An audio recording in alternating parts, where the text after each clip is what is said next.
question too. I think that it does, if I remember right. Okay, let's double check. Yep. Because we're still learning over here, Sean.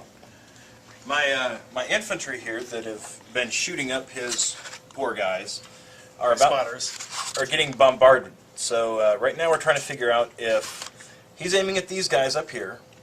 Does the bombardment continue down to the lower levels? In which case, just about everybody in the building is going to get hit. I think that's the case, so we're trying to see if we can find it. When, templates.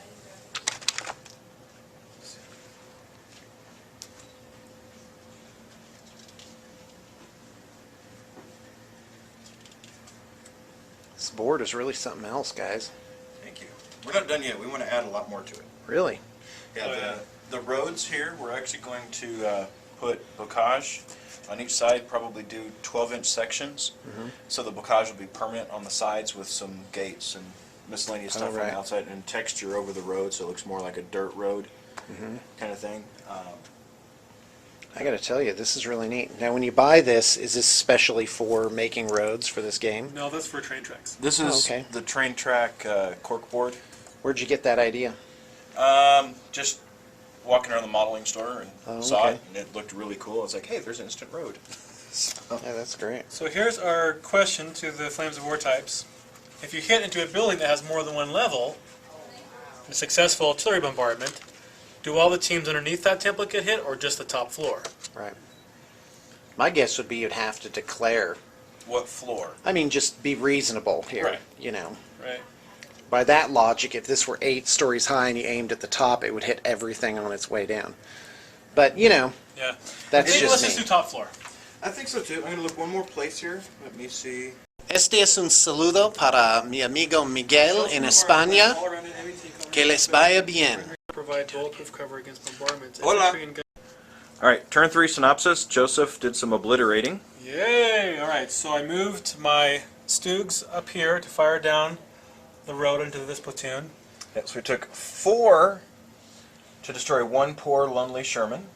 Right, and I moved my Tigers up from behind these trees Right. to this bocage here and fired in and destroyed another Sherman. 2 Tigers to kill a Sherman. I like those odds. I moved these 2 Tigers up to this building to shred it with machine gun fire.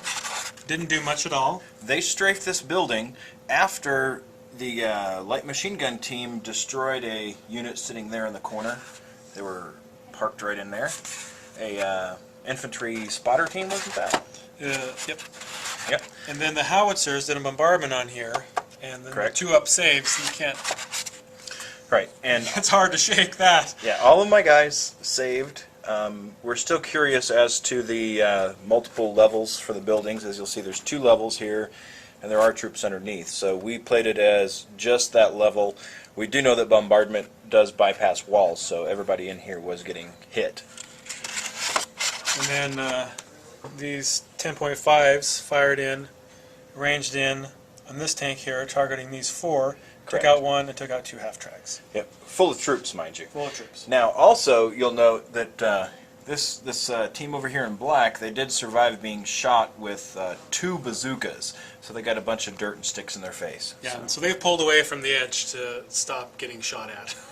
Right. Oh, and also on turn 4, Joseph didn't get any reserves.